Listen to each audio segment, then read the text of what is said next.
할렐루야. 오늘은 9월 28일 월요일입니다. 오늘도 정시 매일 예배에 참여하시는 우리 성도님들 한 분 한 분 사랑하고 축복합니다. 다 같이 우리 사도신경을 고백하며 예배 자리로 나가겠습니다.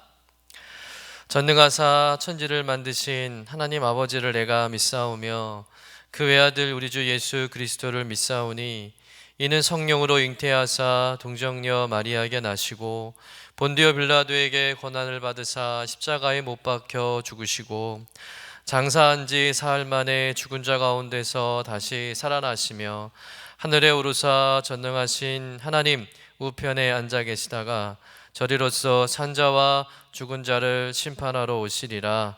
성령을 믿사오며 거룩한 공예와 성도가 서로 교통하는 것과 죄를 사하여 주시는 것과 몸이 다시 사는 것과 영원히 사는 것을 믿사옵나이다.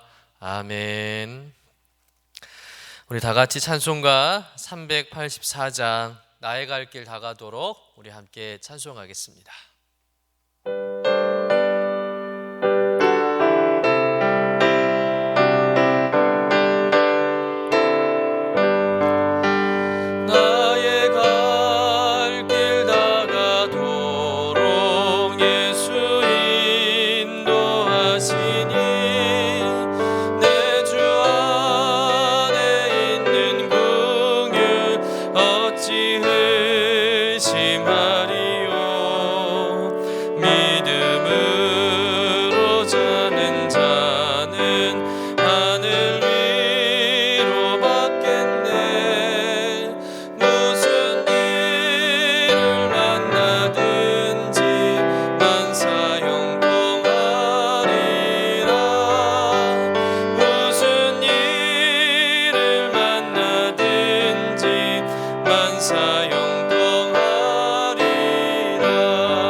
다 같이 매일의 기도 함께 드리시겠습니다. 참 평강의 주님, 오늘도 새로운 하루를 주시고 복되게 하시니 감사합니다. 하늘에 속한 자, 하나님의 자녀로서의 삶을 권세로 살게 하시며 오직 하나님의 말씀을 즐거워하며 따라 살게 하심을 감사드립니다. 다윗처럼 오직 우리 주님만을 내 앞에 모시고 오직 주님만이 우리의 전부이심을 고백하는 삶이 되게 하시고 그러므로 인해 주님께서 늘 우리의 전부가 되어주심을 경험하고 누리는 삶이 되게 하옵소서. 우리의 가정과 교회를 위해 기도합니다. 일터를 위해 간구합니다. 나라와 민족들을 위해 주님의 은혜를 구합니다. 구원과 치료와 회복의 은혜를 내려주셔서 어그러진 모든 것들이 바로 세워지게 하시고 평화를 이루게 하옵소서. 이제 일상이 된 경건의 일과를 통해서 성령의 충만, 성도의 영화를 이루게 하옵소서. 주님 사랑합니다. 언제나 자기 눈동자와 같이 우리를 사랑하시는 주 예수 그리스도의 이름으로 기도드립니다. 아멘. 오늘 우리에게 주시는 말씀은 예레미야 38장 1절에서 13절까지의 말씀입니다. 함께 받들어 읽겠습니다. mattan의 아들 스바다와 바수 후세 아들 그다랴와 셀레미야 아들 유갈과 말기의 아들 바수울이 예레미야가 모든 백성에 이르는 말을 들은즉 이르기를 여호와께서 이와 같이 말씀하시되 이 성에 머무는 자는 칼과 기근과 전염병에 죽으리라. 그러나 갈대인에게 항복하는 자는 살리니 그는 노량물을 얻은 같이 자기의 목숨을 건지리라. 여호와께서 이와 같이 말씀하시니라. 이 성이 반드시 바벨론의 왕의 군대의 손에 넘어가리니 그가 차지하리라 하셨다 하는지라. 이에 고관들이 왕께 아뢰되 이 사람이 백성의 평안을 구하지 아니하고 재난을 구하오니 청하건대 이 사람을 죽이소서. 그가 이같이 말하여 이 성의 남은 군사의 손과 모든 백성의 손을 약하게 하나이다. 시드기야 왕이 이르되 보라 그가 너희 손 안에 있느니라. 왕은 조금도 너희를 거스를 수 없느니라 하는지라.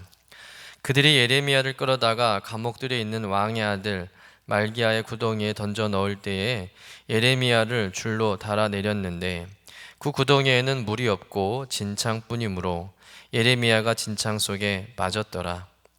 왕궁 내시 구스인 에벳 멜렉이 그들이 예레미야를 구덩이에 던져 넣었음을 들으니라.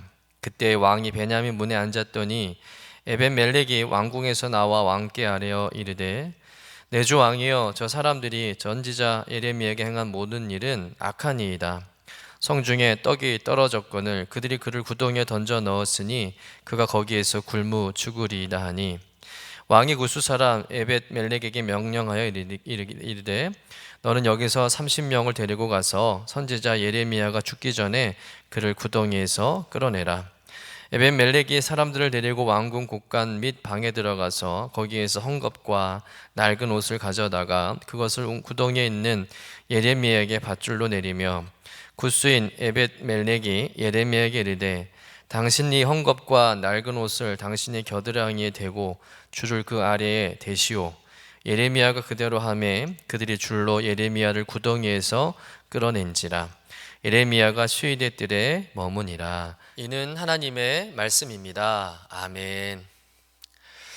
오늘 우리가 읽은 본문의 말씀은 예루살렘이 바벨론에 의해 함락되기 직전 불과 1년도 안 되는 시기에 예레미야가 시드기야 왕에 의해서 감옥에 갇혀 죽을 뻔하다가 에벳 멜렉이라는 왕궁 내시의 도움으로 인해서 그가 구출되는 그런 내용의 말씀입니다. 성경 속에 수많은 선지자가 있지만 참 예레미야 선지자만큼 딱한 선지자는 없을 것 같습니다.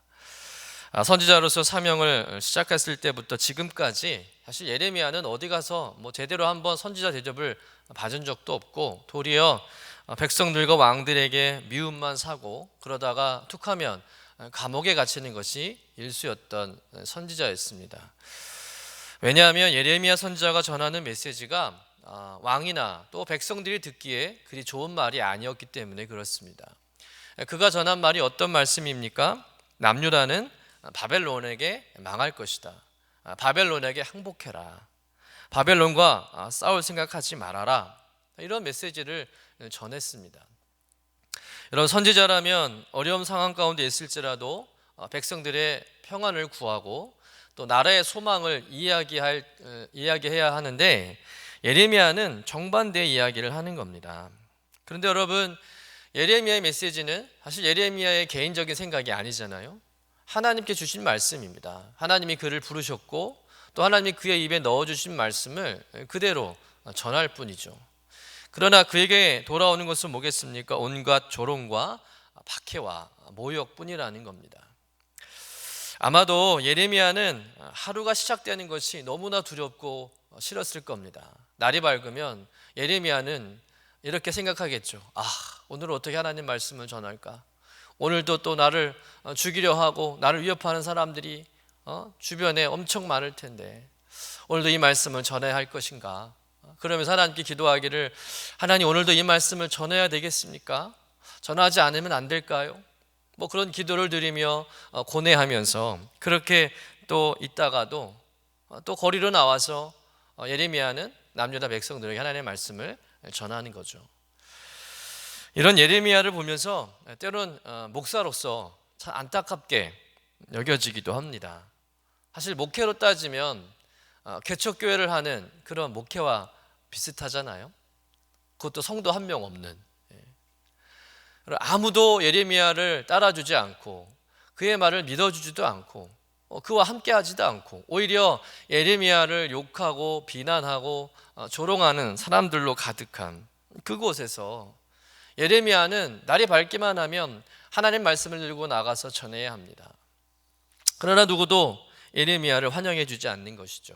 사람들이 그런 예레미야를 보면서 야, 참 열심히 하는 선지자가 이렇게 칭찬해 주는 것도 아니고 오히려 욕하고 위협하고, 여러분 그런 상황에서 무슨 영광을 바라겠다고 예레미야가 하나님의 말씀을 전하라고 하겠습니까? 그럼에도 불구하고 예레미야는 하나님의 말씀을 전하는 그 일을 중단하지 않았다는 것입니다. 어떻게 그럴 수 있을까? 예레미야서를 이제 처음부터 제가 한번 읽어보니까 왜 예레미야가 그 힘든 가운데서도 하나님의 말씀을 전하는 그 일을 포기하지 않았는가, 그 이유를 발견하게 되었습니다. 우리 예레미야서 20장 8절에서 9절 말씀을 우리 한번 같이 읽어보겠습니다. 시작. 내가 말할 때마다 외치며 파멸과 멸망을 선포하므로 여호와의 말씀으로 말미암아 내가 종일토록 치욕과 모욕거리가 됨이니이다. 내가 다시는 여호와를 선포하지 아니하며 그의 이름으로 말하지 아니하리라 하면 나의 마음이 불붙는 것 같아서 골수에 사무치니 답답하여 견딜 수 없나이다.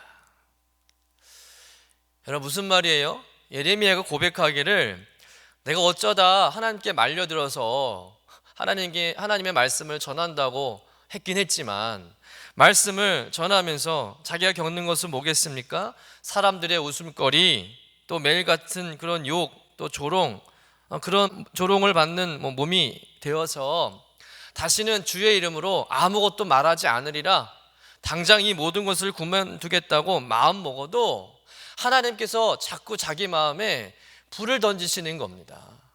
불을 던지는 거예요.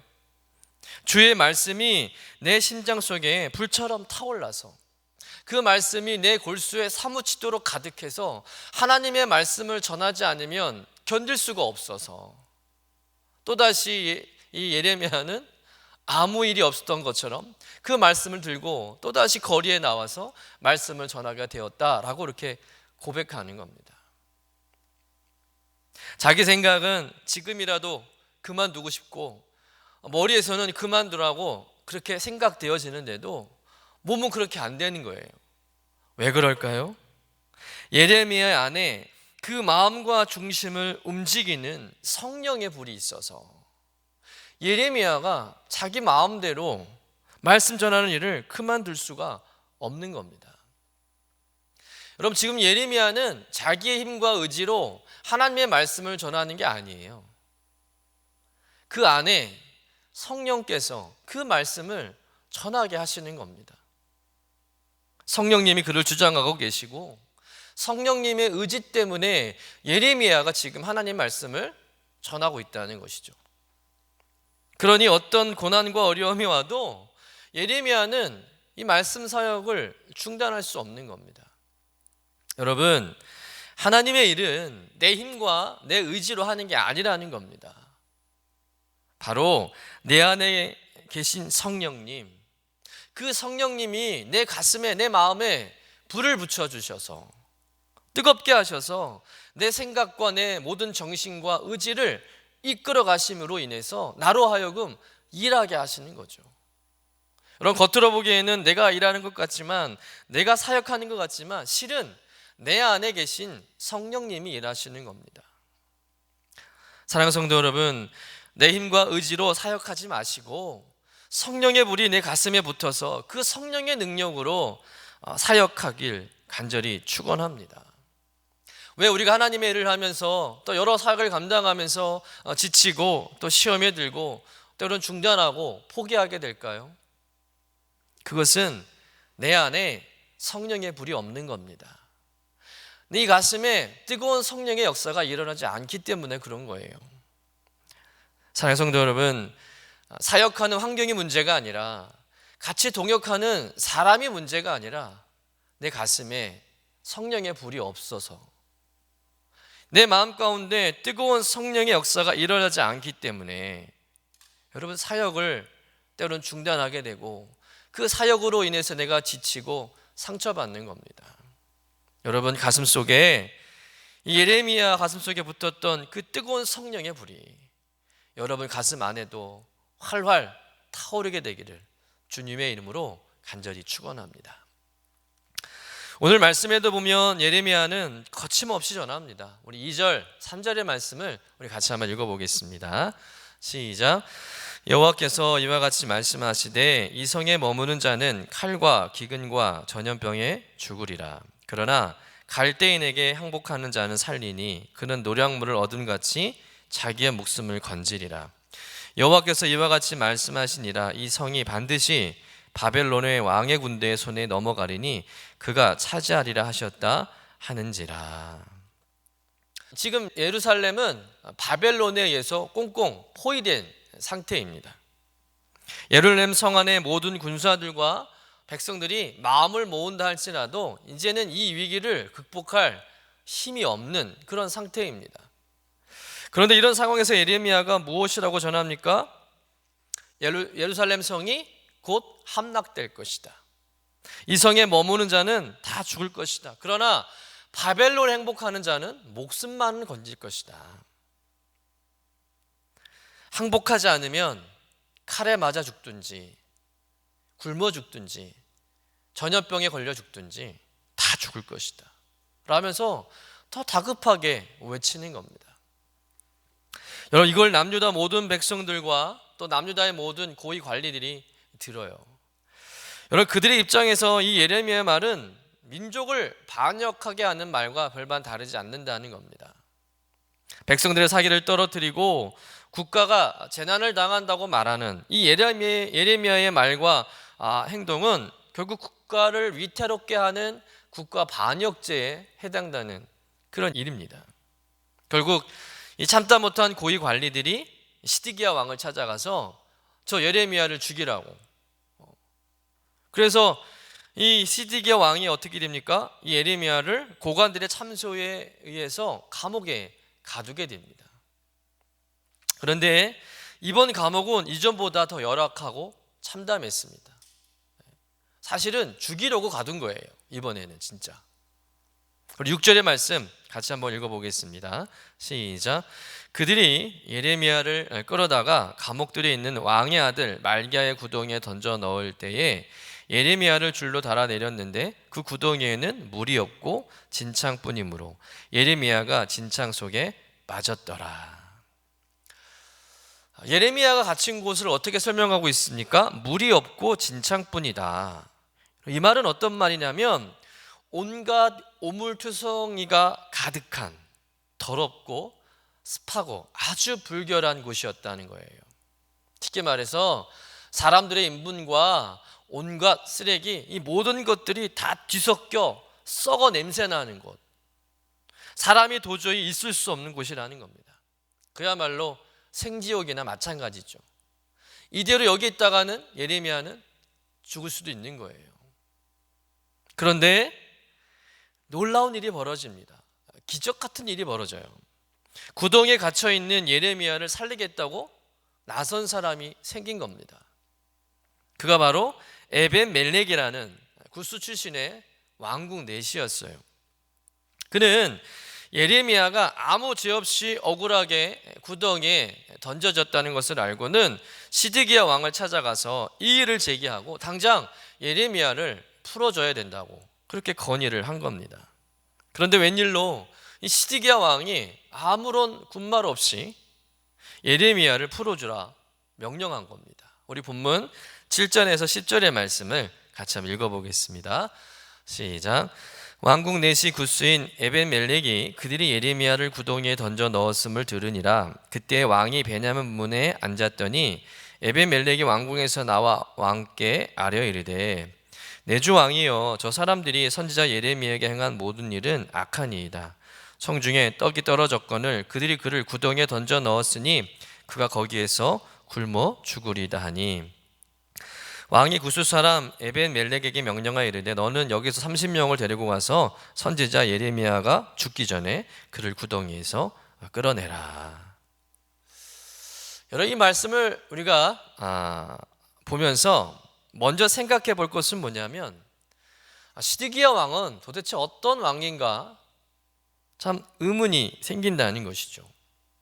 여러분, 고관들의 말만 듣고 예레미야를 감옥에 가둘 때는 또 언제고, 또 자기 신하 에벤멜렉이 예레미야를 거기에 두었다가 죽을 수도 있다고, 당장 풀어준다고 하니까 또 금방 풀어주려고 하는 이 시드기야 왕을 보면 참 알다가도 모를 왕이라는 겁니다.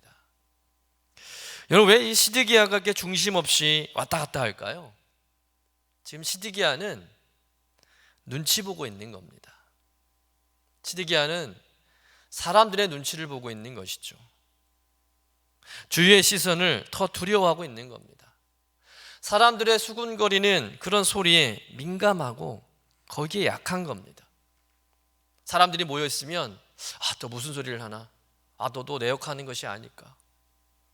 그런 두려움에 사로잡혀서 늘 사람들의 눈치를 보고 사람들의 시선을 신경 쓰는 사람이었다는 것이죠. 여러분, 참 가여운 왕입니다. 한나라의 왕이잖아요. 국가의 최고 권력을 가진 그런 왕이 신하들의 눈치나 보고 백성들의 눈치나 보고 사람들의 시선이나 신경 쓰며 나라를 통치한다는 것, 참 어이없는 일입니다. 여러분, 왜 이런 일이 일어납니까? 다른 게 아니에요. 시드기야 그 중심에 하나님이 없기 때문에 그렇습니다. 하나님이 시드기야 중심에 딱 서 계시면, 여러분, 시드기야 왕은 사람 눈치 볼 필요 없죠. 사람들의 시선 신경 쓸 이유가 없습니다. 그런데 그 중심엔 하나님이 없어요. 그래서 계속 왔다 갔다 하는 겁니다. 상황에 따라서, 형편에 따라서 흔들리는 것이죠. 여러분, 이런 시드기야 왕의 모습과 예레미야의 모습이 서로 여러분 비교되지 않습니까? 한 사람은 최고 권력을 가진 사람인데도 늘 주변을 신경 써요. 늘 사람들의 시선이 늘 두렵고 떨립니다. 그런데 한 사람은 아무 권력도 없어요. 감옥에 갇히면 갇히게 되고 또 매맞으면 매맞고 풀려나면 풀려나는, 정말 아무런 힘이 없는 연약한 사람인데도 전혀 사람들의 시선이나 주변 사람들의 소리에 신경 쓰지 않는다는 겁니다. 그 차이가 뭘까요?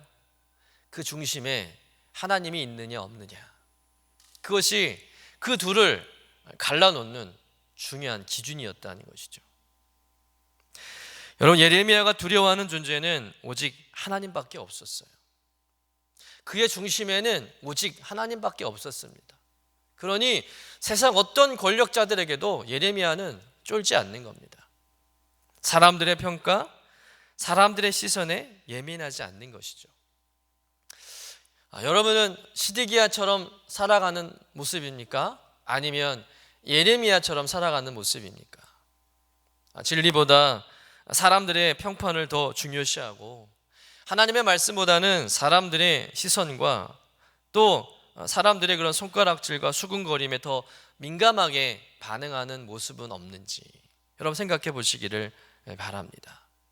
오직 하나님만 두려워하는 마음으로 여러분 세상의 시선과 소리에 흔들리지 마시고 여러분 중심에 하나님을 세우고 하나님을 여러분 삶의 기준으로 삼고 세상 가운데 담대하게 신앙생활 하시는 여러분 되시기를 주님의 이름으로 간절히 축원합니다. 끝으로 오늘 예레미야를 구출한 에벤멜렉이라는 사람에 대해서 한번 생각해 보고 말씀을 마치려고 하는데, 오늘 말씀해 보면 그는 구스인이라고 말씀하고 있어요. 구스는 아프리카 지역의 에티오피아를 말합니다. 즉 이 에벤멜렉이라는 사람은 유대인 출신이 아니라 이방인 출신이라는 것이죠. 이방인입니다. 게다가 내시예요. 대단한 그런 나라의 관리가 아니라는 겁니다. 그 말은 어떤 말일까요? 이 사람은 아무런 권력이 없는 사람이라는 겁니다. 그런데 그가 왕에게 간청한 거예요. 그것도 지금 왕뿐만 아니라 모든 고관들이 죽이고자 하는 그 예레미야를 구명하고 있는 겁니다. 이건 미친 짓이죠. 여러분, 왕이 얼마나 예레미야를 미워하는지 뻔히 보이는데, 이런 상황에서 예레미야를 구명하겠다는 것은 눈치가 없거나 아니면 죽을 각오를 하겠다는 것이잖아요. 그런데 이 에벤멜렉이라는 사람은 아무것도 두려워하지 않고 예레미야 선지자를 구명합니다. 성경에는 이 에벤멜렉에 대한 자세한 설명이 없어요. 단지 그가 굿수인이고 왕국의 내시라는 것 말고는 그가 어떤 사람인지, 어떤 생각을 가진 사람인지 우리가 알 수가 없습니다. 그렇다고 해서 이 사람이 예레미야와 어떤 친분이 있는 관계도 아니고 어떤 안면이 있는 관계도 아니라는 것이죠. 그런데 갑자기 뜬금없이 이 에벤멜렉이 예레미야를 구출하겠다고 발벗고 나선 거예요. 그리고는 이제 예레미야를 그 감옥에서 꺼내냅니다. 구출해냈어요. 여러분, 아무도 예상하지 못했던 일입니다. 정말 기적 같은 일이죠. 여러분, 이 모든 과정이 무엇을 말해주는 것일까요? 에벤멜렉은 바로 하나님이 보내신 사람이라는 겁니다.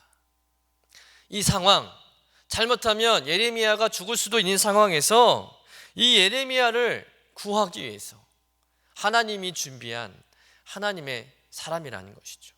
하나님의 도움의 손길이고 하나님의 위로의 손길이라는 겁니다. 예레미야가 사명을 감당하기 힘든 상황임에도 하나님을 의지하고 순종하고 그 사명 감당하니까, 그 사명 감당하다가 이렇게 어려움에 처하니까 하나님께서 상상하지도 못할 방법으로 예레미야를 도와주신다는 것이죠. 여러분, 예레미야가 상상이나 했겠습니까? 아니, 동족 유대인도 아닌, 아니 구스 출신 내시가 왜 나를 도와줘? 왜 나를 구해주려고 그래? 나를 알지도 못할 텐데.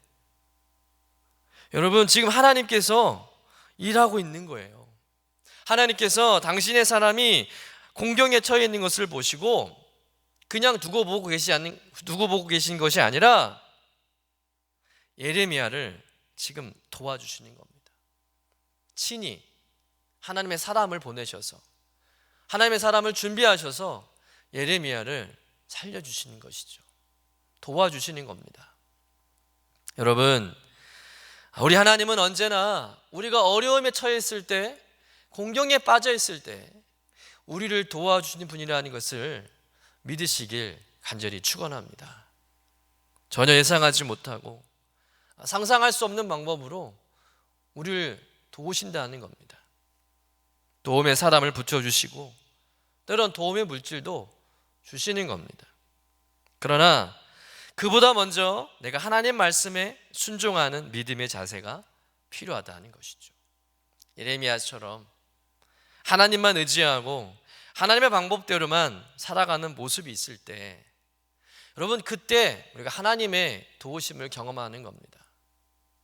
우리가 인간적인 방법으로 인간적으로 살아가면 인간적인 방법밖에 도움을 구할 수 없지만, 받을 수밖에 없지만, 그러나 하나님의 방법으로 살면 하나님의 일하시는 스타일대로 우리가 하나님의 건짐을, 하나님의 도우심을 받을 수 있는 것입니다.